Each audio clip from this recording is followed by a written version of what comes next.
असेल काळा हाती मरेन, परी जगणे अमुच्या हाती. काही व्यक्ती ह्या अशा असतात की त्या आजूबाजूचा आसमंत आपल्या सुहास्य वदनाने, चैतन्यदायी शब्दांनी आणि प्रेममय कृतीने, लागवी बोलीने अनेकांच्या हृदयात विराजमान होतात. अंजेल डायस उर्फ अंजेल मास्तर हे असेच बहुआयामी व्यक्तिमत्व.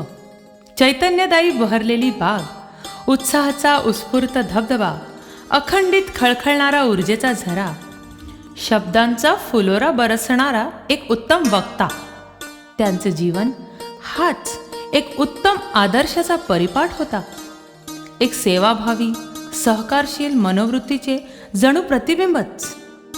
संत ज्ञानेश्वरांच्या शब्दात सांगायचे म्हणजे, का भूमीचे मार्दव सांगे कोंभाची लवलव, नानाचार गौरव सुकुली नाचे. त्यांनी आपल्या पत्नीच्या मदतीने अवी व रवी या दोन्ही मुलांना सुसंस्कारित केले, उच्च विद्या विभूषित केले आणि त्यांना त्यांच्या आवडीनिवडीच्या व्यवसायात स्वावलंबी केले. एक समन्वयी स्वभावाचा साथीदार, सुस्वभावी पती, कुटुंबवत्सल पिता, लढीवाळ आजोबा या भूमिका त्यांनी लीलया निभावल्या. समजूतदार, प्रामाणिक, क्षमाशील, परोपकारी वृत्ती या आणि अशा अनेक गुणांनी त्यांनी तेथे नंदनवन फुलविले. खरोखरच समृद्ध, श्रद्धावान, परिपूर्ण जीवन जगताना त्यांनी मनसोक्त आनंद उपभोगला आणि 89 वर्षाचे कृतार्थ जीवन अंजेल मास्तर जगले. हाती घेतलेल्या कामाचे सोने होईपर्यंत त्याचा पाठपुरावा ते चिकाटीने करत राहायचे. या बाबतीत फादर हिलरी फर्नांडिस यांचे विचार आपण आता ऐकूया. अंजेल मास्तर यांचा माझा परिचय अतिशय जुना आहे. म्हणजे मी दुसरी किंवा तिसरीला असेल त्यावेळेला रमेदी पॅरिसमध्ये ते राहत होते. मॅट्रिकची परीक्षेचा अभ्यास करत होते आणि त्या काळामध्ये देवळातलं इतर जे काही साक्षीचं काम असतं वस्त्रपालाचं तेही बघत होते. आणि त्या काळामध्ये आम्हाला धोत्रीन शिकवणं, धर्मशिक्षण ह्याचे देखील ते वर्ग घेत होते. अतिशय वात्सल्यपूर्ण, मायाळू असं शब्दाने ते सुरू करत, बाळा पाठीवरून हात फिरत, डोक्यावरून हात फिरवत आणि एवढ्या सुंदर रीतीनं लहान मुलांना कसं समजेल या अर्थाने ते समजवायचे. आणि ते काय सांगतात त्याच्यापेक्षा ते कसं सांगतात त्याच्यामुळं अगदी मी लहान वयातसुद्धा अगदी त्यांच्या त्या भाषणानं, बोलण्यानं मी अगदी प्रभावित झालो होतो. आमच्याकडे एक वाज मास्तर म्हणून होते, तर त्यांनी एक नाट्य लिहिलं होतं ख्रिस्त जन्मावरती आणि त्याच्यामध्ये अंजेल मास्तरना भूमिका होती संत जोसेफची. तो संत जोसेफ मी अजूनही विसरलो नाही. नंतर मी पाहिलं त्या जीवनाचं प्रतिबिंब आधीच त्या संत जोसेफच्या त्या व्यक्तिरेखातून प्रकट झालं होतं. अंजेल मास्तर म्हणजे संत जोसेफचं एक चित्र किंवा चरित्रच माझ्या डोळ्यासमोर अजूनपर्यंत येत आहे. ज्या वेळेला मी जीवनदर्शन केंद्राची स्थापना केली आणि त्या ठिकाणी लग्न जीवनावरती मार्गदर्शन शिबिरं मी सुरुवात केली, तेव्हा विचार पडला की लोकांना मार्गदर्शन करण्यासाठी कोण चांगला वक्ता असा असेल. आणि अनेक वक्त्यापैकी मला अंजेल मास्तर यांची आठवण आली. तर मी म्हटलं की ह्यांना बालसंगोपन वैवाहिक जीवनातलं हा विषय द्यावा. आणि तो विषय ते अशा तऱ्हेनं हाताळायचे की जे लग्नाच्या शिबिराला यायचे ते सगळे मंत्रमुग्ध होऊन जायचे. आणि त्याच्या बोलण्यामधून त्यांचं जे काही दयाळू हृदय प्रगट व्हायचं. तशा प्रकारे अंजेल मास्तर यांचे विचार प्रकट व्हायचे. परंतु विचार प्रकट करताना जी पद्धत तरी वापरत असत ती एवढी सुंदर असे. पहिलं मी ते भेटायचो, ते म्हणायचे, बाळा आणि मी म्हणायचो, मास्तर तुम्ही कसे आहात? मग ते म्हणायचे की बाळा काय सांगू तुम्हाला हिलरी, की खूप पाहुणे होऊन बसल्यात. मग काय पाहुणे होऊन बसल्यात? तर नेहमी त्यांचं असं होतं, पाहुणे शिरल्यात म्हणजे आता सगळ्या शरीराला रोगाने घासलं आहे. तर त्याची बोलायची पद्धत होती. त्यांचा एक आदर्श माझ्यासमोर एक आहे आणि त्यांची मी फार इज्जत तर सन्मान करतो. कारण मला असं वाटतं की माझ्या जीवनामध्ये जे काही एक दिशावरण मिळालं त्याचा अप्रत्यक्ष असा एक प्रचंड परिणाम माझ्यावर झालेला आहे. असा मी एकच आदर्श असा शिक्षक, ज्याला शिक्षक म्हणत नाही आणि मास्तरही म्हणत नाही, एक आदर्श असं ते व्यक्तिमत्व होतं आणि आता आपल्यावर नाही आहे. त्याचं मला फार दुःख आहे. मी त्यांच्या स्मृतीला सलाम करतो आणि त्यांना मी धन्यवाद देतो.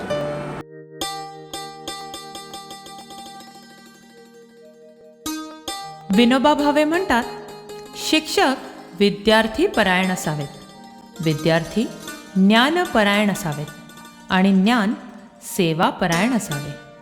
याचीच प्रचिती आंजेल मास्तरांच्या नसानसात भिनली होती. संपूर्ण वसईत आंजेल मास्तर या नावाने ते सुपरिचित होते. ऐन उमेदीच्या काळात रमेदी चर्चच्या शाळेत ज्ञानदानाचा अध्याय त्यांनी गिरवला. त्यानंतर मुंबई महानगरपालिकेत 34 वर्षे ज्ञानदान करून ते सेवानिवृत्त झाले. रिटायर्ड झाले बरं का, परंतु टायर्ड झाले नव्हते. सांताक्रूज येथील परिसर आशा या शिक्षण संस्थेत त्यांनी पर्यवेक्षक म्हणून अनेक वर्ष कार्यभार सांभाळला. सामाजिक बांधिलकीचा आदर्श समाजापुढे ठेवला. अहो, पुस्तकी शिक्षणापलीकडे जाऊन त्यांनी आपल्या आचरणानेही आदर्श व्यक्तिमत्वाचे धडे समाजाला दिले.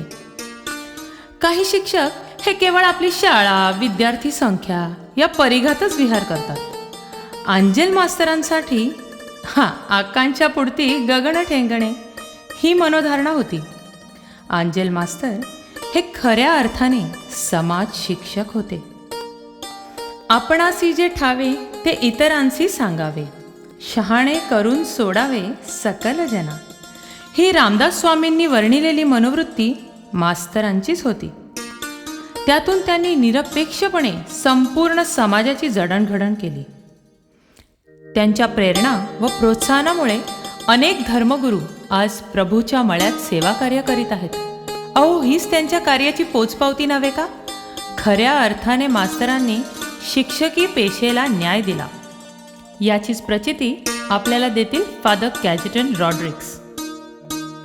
आंजेल डायसचं मी नाव ऐकलं होतं आणि त्यानंतर 1-2 वेळेला मी त्यांचं भाषण वगैरे ऐकलं आणि मला ते फार आवडलं. कारण त्यांची जी बोलण्याची लकब, त्याची पद्धत, त्याच्या बोलण्याचा मृदूपणा, सत्यपणा हे मला फार आवडलं. त्यानंतर जिकडे जिकडे त्याचं आंजेल डायसचं हे असायचं तिकडे मी जाऊन ते ऐकायचं. कारण खेळीमेळीने एकदम खुसखुशीत हे करून तो सांगायचं. मग ती स्त्रियांसाठी प्रबोधन असो, युवकासाठी असो किंवा लोकांसाठी असो, त्याची ती खुबी आहे बोलण्याची, ती खूप मला आवडायची, हे जायची. तसं हे आंजेल डायस असा माणूस होता. शिक्षकी पेशेला ते शोभून होते. एक आदर्श शिक्षक, मनमिळावू शिक्षक, विद्यार्थ्यांना घडवणारा शिक्षक कसा असावा हे त्याच्या आंजेल गुरुजीवरून आपण शिकावं. मित्रांनो, रमेदी शाळा, नंतर चर्च, त्यावेळचं दारिद्र्य, मुंबई महानगरपालिका, नाट्यसंपदा हा प्रवास आपण त्यांच्याचकडून ऐकूया का? मी माझं शालेय शिक्षण मराठी शाळेतून, तरखड शाळेतून पूर्ण केलं. पुढे मी न्यू इंग्लिश स्कूलला गेलो. तिथून माझं माध्यमिक शिक्षण पूर्ण झालं आणि काहीतरी काम हवं, धंदा हवा म्हणून कामाच्या शोधात मी होतो. पण एक मला फादर भेटले, तू आमच्याचकडे राहणार. आणि मी रमेदी चर्चमध्ये राहिलो. तेथे माझा कायापालट झाला आणि आज जो मी घडलो या रमेदाईच्या कृपेमुळे. एक आई पण मला नवीन जन्म देऊन गेली आणि मी फादरांच्या समवेत काम करू लागलो. पण हे घडताना कोणीतरी आपल्याला एक गुरु लागतो. आम्ही दिघ्या ताळ्यात पोहणारी मुलं, पण कोणीतरी आम्हाला पकडलं आणि चर्चमध्ये घेऊन आले. तो काळ होता अतिशय दारिद्र्याचा काळ, पण आजोबा आजी यांची महत्कृपा आमच्यावर. दिघ्यातली जवळजवळ 30-40 मुलं रमेदी चर्चमध्ये जमायला लागली.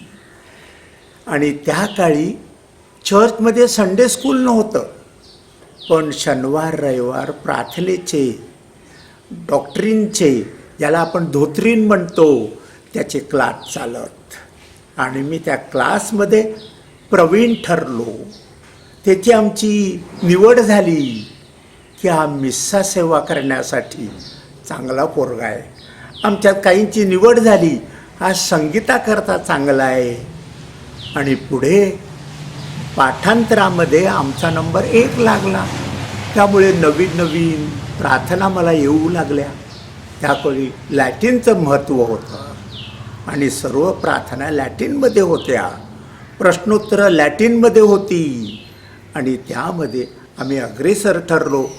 याला श्रेय जातं रेव्हरंड फादर रॉक डिसूजा आणि आम्हाला घडवणारे फादर इग्नेशियस, पुढे बिशप झाले इग्नेशियस दिकुना, हे रमेदीचे. त्याने आम्हाला पुष्कळ दिलं आणि आमच्यात नवीन गुण घातले, नाट्यगुण घातले. आणि नाटकात आम्ही प्रवीण झालो. आणि त्या नाटकाद्वारे आम्ही महाराष्ट्रात हिंडू लागलो, वसईत फिरलो. प्रत्येक चर्चमधून नाटकामध्ये आम्ही प्रावीण्य मिळवलं. आणि आज जो घडलो आहे हे महापालिकेमुळे मी घडलो. महापालिकेत गेलो. मुंबई महापालिका ही आमची दुसरी आई. आणि तेथे जवळजवळ 34 वर्ष आम्ही काम केलं. समाज सुधारणेचा वसा घेतलेली त्यांची वाटचाल याबाबत फादर फ्रान्सिस दिब्रिटो यांचे मनोगत आपण आता ऐकूया. काही व्यक्ती त्यांचं वैयक्तिक त्यांचा स्वभाव असतो, त्यांचं जग असते, पण त्याचबरोबर त्या सामाजिक व्यक्ती असतात, ते एक संस्था असतात आणि त्यांचं समाजावर फार मोठं ऋण असतं. अशा प्रकारची एक व्यक्ती म्हणजे परिचयातली म्हणजे आपले अंजल सर किंवा अंजल मास्तर. 1970च्या त्या काळामध्ये मी वसईला येत असे, सेमिनरीतून ब्रदर होतो. आणि त्यावेळी अधूनमधून चर्चेमध्ये अंजल मास्टरचा विषय निघायचा. पुढे धर्मगुरू झाल्यानंतर त्यांचा माझा जवळचा परिचय आला. आणि जेव्हा मी जीवनदर्शन केंद्रामध्ये कार्य करू लागलो तेव्हा तर त्या परिचयाचं रूपांतर स्नेहामध्ये झालं. ते जीवनदर्शन केंद्रामध्ये जे विवाहितासाठी पूर्वतयारीचे, नवविवाहितासाठी पूर्वतयारीचे सेमिनार असतात, त्या सेमिनारमध्ये ते एक अनुभवी प्रापंचिक, एक संसारी मनुष्य आणि संसार करताना निराळी वाट ज्यांनी शोधण्याचा प्रयत्न केला ते आमच्या तरुण तरुणींना, मुलामुलींना मार्गदर्शन करीत असत. आणि त्यांचं मार्गदर्शन अतिशय अनाग्रही होतं की तुम्ही असं करा किंवा असं वडिलकीचा उपदेश वगैरे हे काही गोष्टी त्याच्यात नव्हत्या. ते सहजपणे बोलायचे, आपलं जीवन आपण कसं जगू शकतो आणि ते स्वतः कसे जगलेले होते, त्यांचा विवाह कशा प्रकारचा झाला, त्यावेळी त्यांनी कुठली पावलं उचलली. आपल्याला माहिती आहे की त्यांनी भारतीय पद्धतीने किंवा घोड्यावर बसून वगैरे त्या काळामध्ये त्या नवीन पद्धतीचा स्वीकार केला. समाज नेहमी नवीन पद्धतीचा, नवीन विचाराचा लवकर स्वीकार करत नाही, त्यामुळे काही प्रमाणात त्यांच्यावर टीकानिंदा देखील झाली. परंतु त्यांच्या स्वभावाचा एक भाग होता, एक गोडवा त्यांच्या स्वभावात होता की जसं तुकोबाने सांगितलं की अंतरी निर्मळ वाचेचा रिसाळ, की हा माणूस अंतून बाहेरून निर्मळ होता, स्वच्छ होता. त्यामुळे त्यांना कधी जीवनामध्ये पोज घ्यावी लागली नाही. ते सहज अनुभवाचे बोलत असत. अंतरीचे धावे स्वभावे बाहेरी, त्याप्रमाणे जे जगले ते सांगत असत. त्यामुळे त्यांच्या शब्दाला आणि विचारांना वजन होतं, कारण त्याला स्वतःच्या अनुभवाची जोड होती. त्यांनी प्रथम केलं, नंतर सांगितलं. त्यामुळे एक मुळगावला मी 1999 होतो, एक वर्षभर होतो. त्यावेळेला त्या गावामध्ये काम करीत असताना ते माझे एक मार्गदर्शक होते. चर्चच्या कार्यामध्ये किंवा अनेक गावातल्या प्रसंगामध्ये किंवा प्रश्नामध्ये सरांचा अनुभव किंवा सरांचा सल्ला मी आग्रहाने घेत असे. कारण काहीतरी निराळा डायमेन्शन, निराळा आयाम त्यांच्या ह्या चर्चेमधून मला मिळत असे. आणि नंतर त्यांच्या कुटुंबाचा पण परिचय झाला आणि एक त्यांनी मला त्यांच्या कुटुंबातले एक सभासद म्हणून जणू काही स्वीकारलं. सरांची मला विशिष्ट आठवण होते आणि ती कृतज्ञपूर्वक होते. ते म्हणजे हरित वसईचा संघर्ष. तो त्यांनी जिव्हाळ्याने समजून घेतला आणि त्यावेळेला समाजामध्ये निरनिराळी मतं होती हरित वसईविषयी, कार्याविषयी. पाणी आंदोलन होतं, मुळगावलाही पाणी आंदोलन होतं आणि त्यावेळेला समाज काही म्हणजे तिथे थोडंसं पोलरायझेशन होतं विचारांचं, ते होत असतं. अशा वेळेला ह्या विचारामागलं जे विचार आहे, तो तत्त्वज्ञान आहे पर्यावरणाच्या रक्षणाचा, वसईच्या भवितव्याचा, तो त्यांनी फार चांगल्या रीतीने समजून घेतला. आणि मी शेवटपर्यंत अतिशय निष्ठेनं त्यांनी ह्या आमच्या आंदोलनाचा पाठपुरावा केला. ते प्रत्यक्ष काही मोर्चामध्ये आले असेल नसेल माहीत नाही आहे, परंतु विचार त्यांनी तो ओळखला की हा विचार समाजाच्या भवितव्याचा आहे. आणि असं एकदा समजल्यानंतर त्यांनी त्या विचाराला पूर्णपणे आपला पाठिंबा दिला आणि मग कुठल्याही टीकानिंद्याची पर्वा केली नाही. त्यांच्या स्वभावाचं दुसरं एक वैशिष्ट्य मला जाणवतं ते हे की ते अतिशय कुटुंबवत्सल होते. मुलावर त्यांचे फार चांगले संस्कार होते आणि मुलं घडवली त्यांनी, कुटुंब घडवलेलं आहे.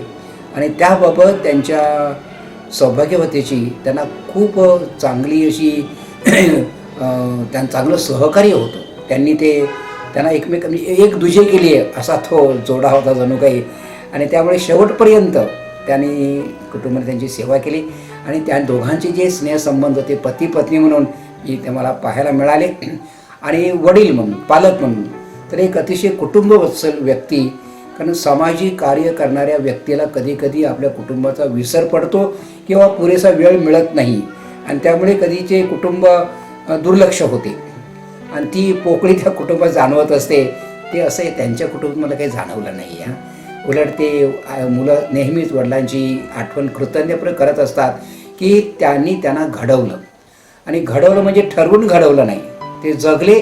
त्या जगण्याच्या माहोलातून त्याची मुलं आणि कुटुंब घडत गेलं. आणि हे त्यासाठी आजच्या समाजाला एक आदर्श पण ते होते की बाहेरची कामं आपण करत राहावे, समाजाची सेवा करावी, त्याचबरोबर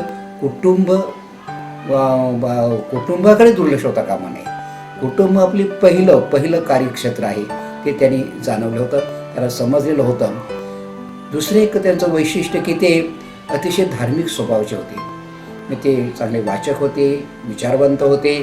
त्यांना साहित्याची आणि सामाजिक चळवळीची जाण होती. हे सगळं होतं त्यांच्याबरोबर. पण हा जो एक डायमेन्शन आपल्या विशेषतः ख्रिस्ती माणसाच्या जीवनात आहे, चर्चबरोबरचं नातं, ते त्यांचं नातं अतिशय जिव्हाळ्याचं होतं. आणि कधीकधी कठीण प्रसंगी काही संघर्षाचे प्रसंग येऊ शकतात अधिकारी आणि लोक यांच्यामध्ये. त्यावेळेला त्यांची भूमिका समन्वय करायचं, जोडून घ्यायचं, एकत्र करायचं की एकमेका सहाय्य करू, अशा प्रकारची भूमिका जुळवून घ्यायची. ती देखील मला खूप आवडली मला की अशी माणसं समाजाचे बेनिफॅक्टर असतात. आणि अशी व्यक्ती आपल्या समाजात होऊन गेली. त्यांच्या आजारामध्ये देखील मी त्यांना जाऊन भेटलेलो आहे. तो आजार देखील त्याने स्वीकारला की परमेश्वराची इच्छा आता माझ्या वाट्याला आलेला आहे, मी स्वीकारत आहे.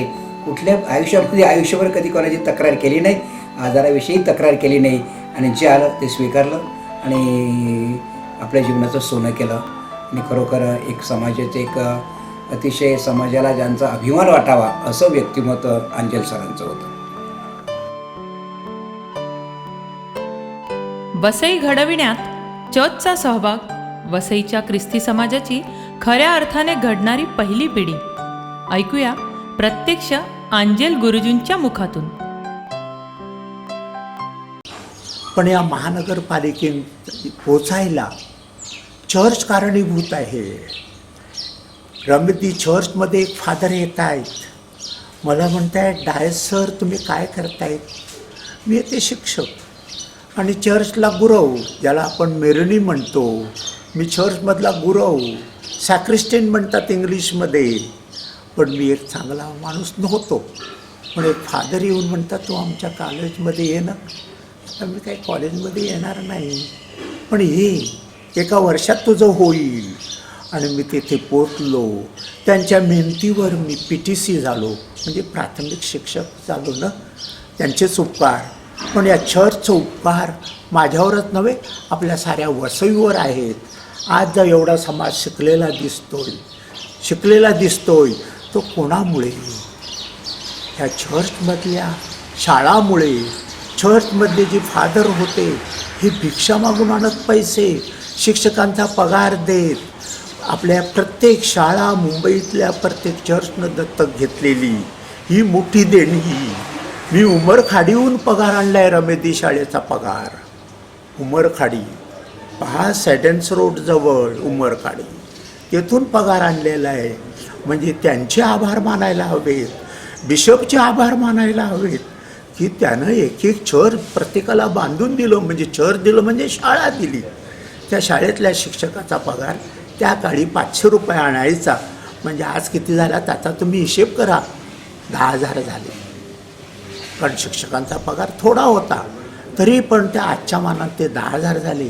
त्या लोकांनी आपल्याला, मग आपण जर त्या आदिवासी खेड्यांना मदत केली, पाड्यांना मदत केली, तर आपण कशाला गुरगुरायचं नाही. आपल्या परीनं सढळ असते मदत करायची.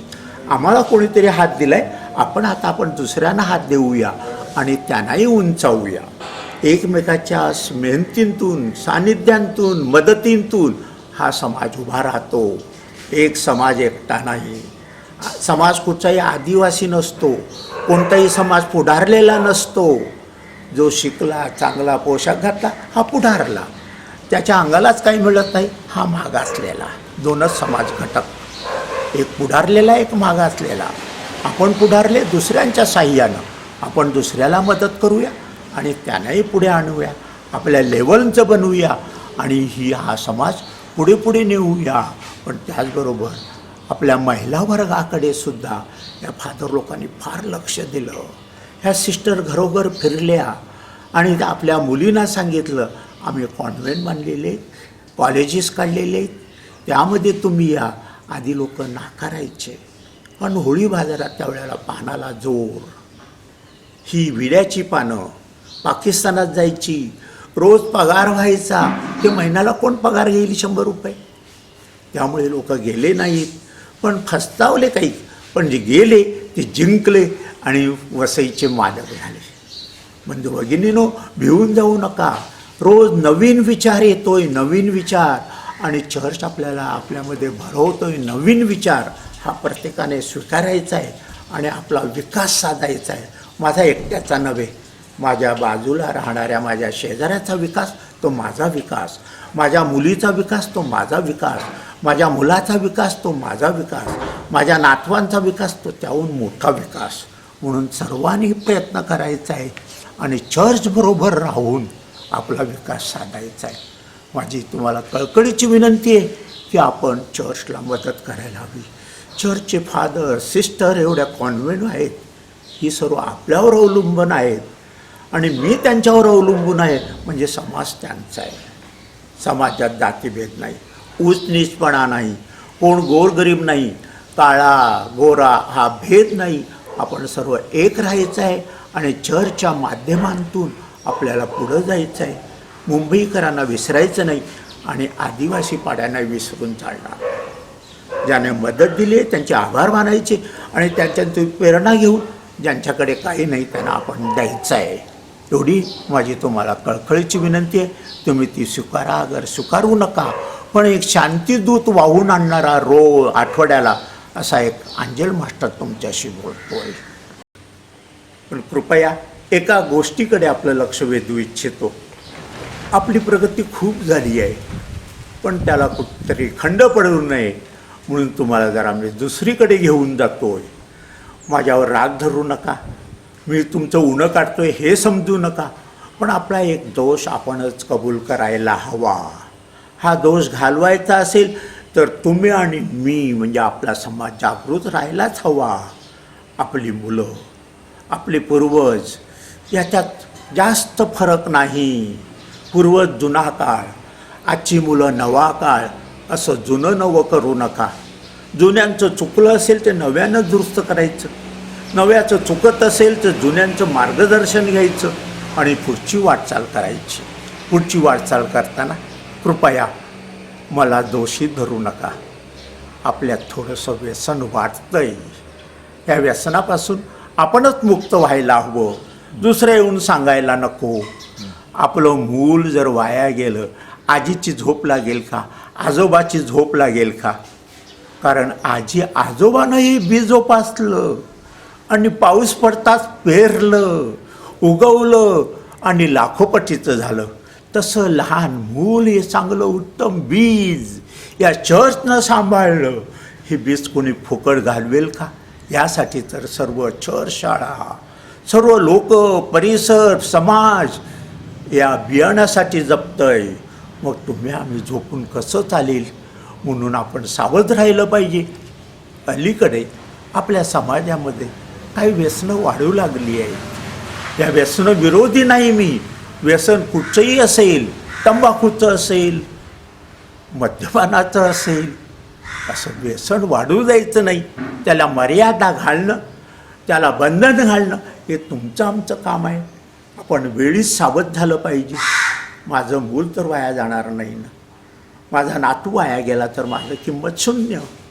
म्हणून माझी नातू, नात ही टिकलीच पाहिजे. मला खांदा जायला तीच येणार, मला पुरायला तीच येणार, माझ्या कपरेवर फुलं टाकायला तीच येणार. आणि मग आमच्या आजोबा येथे पुरलेत, तिथं ते आदराचे शब्दच माझे राहणार. म्हणून कृपया ह्यापासून आपण सावध राहा. कुणाचं तरी मार्गदर्शन घ्या, तरच आपला विकास पुन्हाच चालू राहील. नाहीतर विकासाला गंज भरकन चढतो. कपडे धुतले नाहीत, उद्या घालाल का तुम्ही अंगावर? रोज धुवावे लागतात, त्याला इस्त्री करावी लागते, तरच ते उद्या तयार होतात. तसं प्रत्येक मूल, प्रत्येक आई, प्रत्येक बाबा सावध आहे, सावध. आणि कृपया मला माफ करा.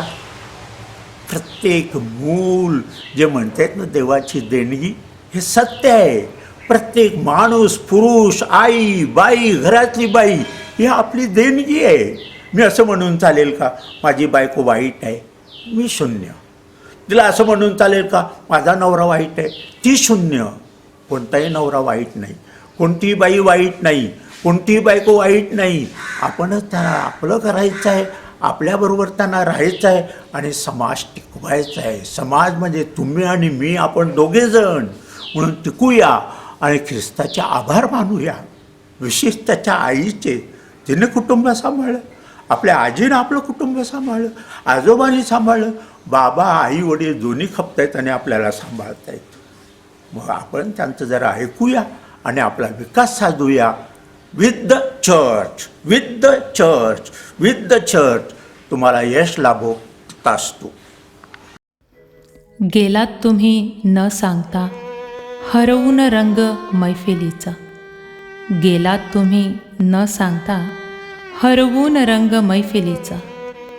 उरले फक्त आठवणीत प्रेम तुमचे बोलके. उरले फक्त आठवणीत प्रेम तुमचे बोलके. अंतरीच्या गूढगर्भी स्मरण उरले पोरके. गेलात तुम्ही न सांगता. हरवले गीत आमुचे मुक्या झाल्या भावना. हरवले गीत आमुचे मुक्या झाल्या भावना. गोठलेले शब्द आता चिंब झाल्या वेदना. गोठलेले शब्द आता चिंब झाल्या वेदना.